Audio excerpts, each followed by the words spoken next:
우리에게 주시는 하나님의 말씀은 잠언 29장 5절에서 7절까지 말씀입니다. 잠언 29장 5절에서 7절까지 말씀 우리 한 목소리로 함께 봉독합니다.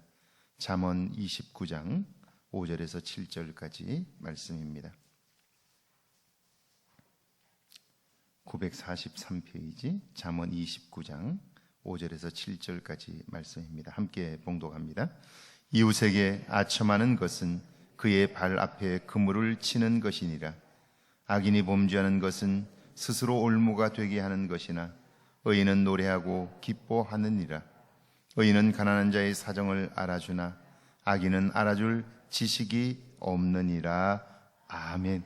할렐루야. 오늘 하루도 하나님의 은혜가 여러분과 함께하기를 주의 이름으로 축원합니다. 인간은 오감을 통해서 얻는 정보가 1초에 무려 11,100만 개나 됩니다. 그러니까 1초에 우리가 시각을 통해서 또는 느낌을 통해서 얻게 되는 정보가 1,100만 개. 그러니까 어마어마하죠. 그렇게 많은 거예요.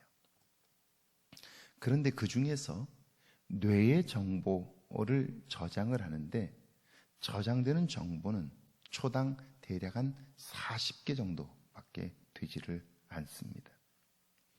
그렇다면 1,100만 개에서 40개를 어떻게 고를까? 뇌는 어떻게 그 중에서 내게 필요한 정보들을 골라 그 뇌에 저장을 해둘까? 그것에 대한 관심들이 굉장히 많았고 뇌과학자들은 그것에 대한 연구들을 계속했는데요. 연구 결과 사람은 자기가 원하는 것이 있죠.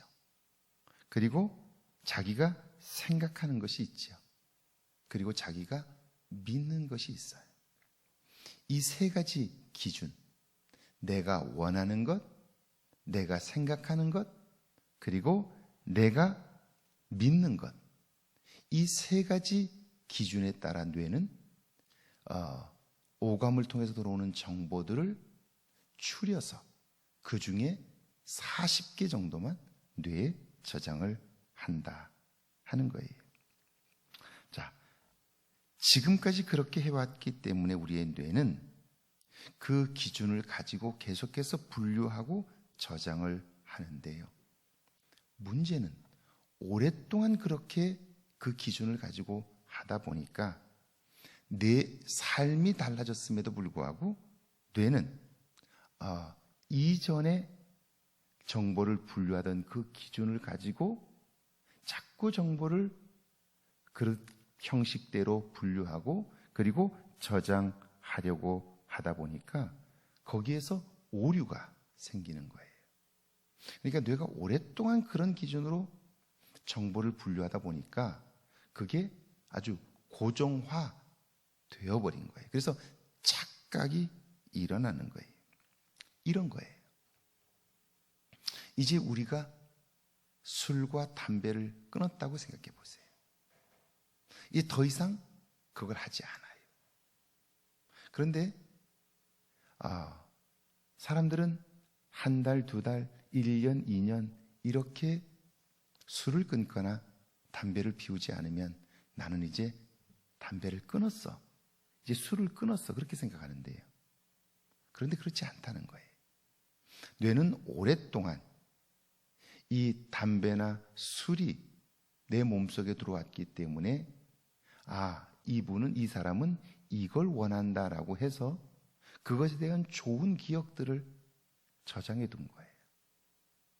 그렇지만 내가 건강에 좋지 않다고 해서 술과 담배를 끊었는데 그런데 뇌는 좋게 받아들인다고 기억하고 있는 거예요. 그래서 어느 날 갑자기 담배 냄새가 향기롭게 느껴지는 거예요.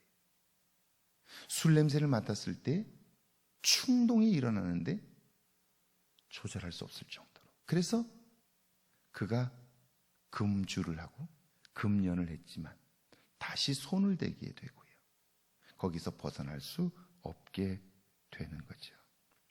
그러니까 변화란, 우리의 삶의 변화란 어디까지여야 할까?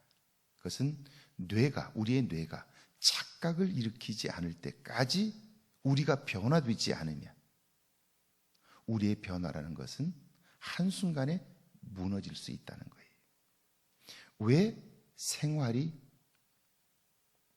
한번 정해지면 그걸 바꾸는 게 어려울까요?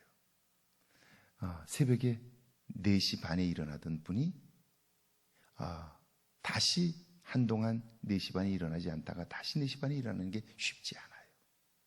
왜 그럴까요? 그 기간 동안 뇌가 이게 정상이구나 그렇게 인식을 한 거예요. 근데 그걸 다시 바꾸는 게 쉽지 않은 거죠. 오늘 성경에 보니까 이렇게 되어 있어요. 이웃에게 아첨하는 것은 그의 발 앞에 그물을 치는 것이니라. 아첨은 남의 환심을 사거나 잘 보이려고 알랑거리는 것을 의미해요. 다시 말하면 목적을 가지고 접근해서 환심을 사고 그것으로 자신의 목적을 이루는 술수를 가리키는 거죠. 그런데 이게 그 뇌가 그렇게 사는 그 사람의 삶을 인식하고 나면 이제 우리의 삶은 그렇게 될 수밖에 없어요. 왜냐하면 우리의 뇌가 그렇게 인식하고 그 사람의 삶을 그렇게 이끌어가기 때문이에요. 그런데 정작 자기는 잘 몰라요. 근데 이것이 그들의 인생을 엉망으로 만들어요. 여호수아 9장에 보면 기브온 주민들이 가나안을 정복하는 여호수아 군대 앞에 섰어요. 여리고성이 무너지고 아이성이 무너지고 가나안을 향해서 정복해가는 이스라엘 군대가 두려웠던 거예요. 그들은 와서 말합니다. 우리는 먼 곳에서 온 사람들입니다. 그 먼 곳에서 오느라 우리의 신발과 옷은 다 헤어졌고 우리가 떠나올 때 금방 한 이 떡은 곰팡이가 나고 딱딱해졌습니다. 먹을 수 없게 되었습니다. 그러면서 화친을 하자고 그래요. 우리와 화친을 하자고. 그러면 우리가 가나안 땅의 길잡이가 되겠다고 그래요. 여호수아와 이스라엘 군대 입장에서는 그 길을 잘 몰라요. 그런데 그들이 이 길을 잘 안다고 하니까 덥석 그들과 화친을 맺어요. 그런데 알고 보니까 기브온 주민은 그곳에서 얼마 멀지 않은 곳에 사는 사람들이었어요.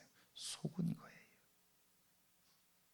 자, 그러나 여호수아는 이 일이 있을 때에 하나님께 묻지 않고 스스로 결정을 해버린 것에 대한 회개를 하게 되고요.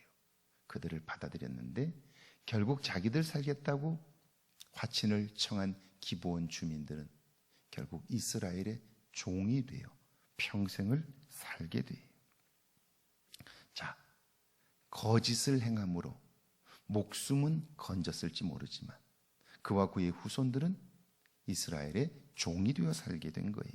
그래서 악인이 범죄하는 것은 스스로 올무가 되게 하는 것이나 의인은 노래하고 기뻐하느니라 그렇게 말해요. 죄의 속성은 두려움으로 사로잡아 더 큰 죄로 나아가게 하는 거예요. 죄에서 벗어나지 못하게 해요. 이것이 올무입니다. 여러분, 죄를 범할 때 우리 속에서 사단이 우리를 조종하는 소리들이 들려오는데요. 우리는 그것이 사단으로부터 오는 소리인 것을 알지 못해요. 이번 딱 한 번만이라고. 아무도 모른다고. 너밖에 모른다고. 아는 사람이 하나도 없다고. 그러면서 다 그렇게 한다고. 너만 그런 게 아니라고. 죄책감에서 벗어나게 해요. 그래서 이번 딱 한 번만이라고 생각해서 그 일을 행하면 그때 올무에 걸리는 거예요. 거기서 벗어나지 않아요. 날 수가 없어요. 결국 죄의 종노릇을 하게 되고요. 삶이 무너지는 거죠. 그런데 의인은 감사하고 기뻐해요. 주어진 것에 만족해요. 여러분, 주어진 것에 만족하는 일이 얼마나 중요한지 몰라요. 그러니까 이렇게 말할 수 있어요. 이 세상에 행복하지 못할 사람은 없어요. 여러분이 혹시 물질이 없어서 나는 행복하지 못해 라고 생각한다면 여러분 한번 아시아의 가난한 나라들을, 남미의 나라들을, 또는 아프리카의 나라들을 여행해 보세요. 그들은 우리와 비교하면 상상할 수 없는 가난 속에서 살아요. 아프리카의 경우에 아이들 둘과 함께 엄마 아빠가, 네 식구가 아침에 8시에 나가서 해가 지는 때까지 6시, 7시까지 하루 종일 망치 하나 들고 돌을 깨요. 네 식구가 돌을 깨요. 그리고 하루 손에 쥐는 돈은 대략 2,000원, 1,500원 정도예요. 그런데 그 돈으로 먹을 걸 사서 먹는데요. 그런데도 그들의 어린아이들의 얼굴에는 웃음이 있고요. 행복하다고 말해요. 물질 때문은 아니라는 거예요. 그렇다면 오늘 내가 행복하지 못하는 이유가 뭘까? 그것은 오늘 내 삶에 만족하지 못하기 때문이고요. 왜 만족감은 없는 걸까요? 그것은 내가 누군가와 비교하기 때문이죠. 누구보다 못하다고 생각하기 때문이죠. 그러니까 오늘 내 삶에 만족할 수 없는 거예요. 여러분, 의인이란 죄가 없는 사람이라고 자꾸 생각해요. 그렇지 않아요. 의인이란 한자 그대로예요. 양자 밑에 나자예요. 내가 양처럼 사는 것, 그게 의로움이에요. 양은 목자의 인도함을 받아 앞 사람을 쫓아가요. 앞 양을 쫓아가요. 그러면 물 마실 때 물이 나오고 배고플 때 풀밭이 나와요. 그 삶에 만족하기 때문에 양은 주인을, 목자를 따라가는 거예요. 그리고 건강하게 살아가는 거예요. 만족함이란 누구와 비교하는 삶이 아니라 나 자신이 양과 같은 삶을 사는 거예요. 비교하는 게 아니에요. 그런데도 우리는 오랫동안 너무나 많이 비교당했고 우리의 뇌는 그렇게 비교하도록 기준되어 있어요. 여기서 벗어나지 않는 한 행복할 수 없고요, 만족할 수 없다 하는 거죠. 그래서 여기 7절에 보면 의인은 가난한 자의 사정을 알아주나 악인은 알아줄 지식이 없느니라. 왜 지식이 없어요? 그렇게 살아보지 않았기 때문이죠. 의인은 죄가 없는 사람이 아닙니다. 의인은 자신의 부족함을 깨달아 알고 있는 사람이고요, 그래서 하나님께 도움을 구하고 하나님의 도움으로 살아가는 사람들이죠. 그들은 하나님의 관심사에 집중해요. 그러니까 하나님이 어디에 관심하는가를 생각하게 되고요, 하나님이 관심하는 그곳에 그도 관심하고 생각하고, 그리고 끊임없이 그것이 하나님의 기뻐하시는 일이라고 믿기 때문에 어려운 이웃들에게 관심하다가 하나님의 일을 경험하게 되는 거죠. 그래서 그의 삶에는요, 기쁨이 있고 보람이 있게 되고요, 우연히 행한 이웃을 향한 섬김이 하나님의 거룩한 일이 되는 거예요. 여러분 한번 가만히 생각해 보세요. 마리아가 옥합을 깨뜨려 향유를 예수님의 머리에 부었어요. 받은 은혜에 대한 감사였어요. 그런데 예수님은 그 사건을 이렇게 평가하세요. 저가 나의 장례를 준비하였노라. 장례 준비한 거 아니에요. 받은 은혜가 너무 커서 그 은혜를 조금이라도 갚아보려고 한 것뿐이에요. 그런데 그 일이 예수님의 장례를 준비한 일이 되었고, 성경에 기록되어 하나님의 말씀이 선포되는 곳마다 그의 아름다운 모습이 사람들에게 회자되는 거예요. 개인의 삶이 하나님의 역사가 된 거죠. 아브라함은 땀을 벌벌 흘리며 지나가는 나그네를 대접했어요. 힘들겠다고 느껴 그 일을 행한 거예요. 그런데 알지 못하는 사이에 그는 천사를 대접하는 사건이 된 거예요. 의로운 자의 삶이란 바로 이런 것이죠. 사랑하는 여러분, 오늘 하루 속에서 여러분의 삶이 의로운 자의 삶이 되시기를 바랍니다. 그래야 여러분의 개인적인 일들이 하나님의 사건이 되는 은혜와 능력이 있기를 주의 이름으로 축원합니다. 우리 같이 한번 기도합니다. 악의 유혹을 이기게 해달라고요. 하나님의 관심사에 관심하며 사는 하루가 되게 해달라고요. 함께 기도합니다. 하나님 감사합니다. 죄를 사랑하사 함께 하시고 악의 유혹을 이기도록 도우시며 하나님의 관심사를 관심하며 사는 복된 하루가 되게 하옵소서. 의로운 자의 삶을 경험하게 하시고 하나님의 기쁨 되어 살도록 우리 모두를 축복하소서. 평생을 사는 동안 내가 원하는 것, 내가 생각하는 것, 내가 믿는 것이 무엇인가를 알게 하시고 그리하여 하나님 그 일을 통하여 이루시는 하나님의 일들을 보게 하옵소서.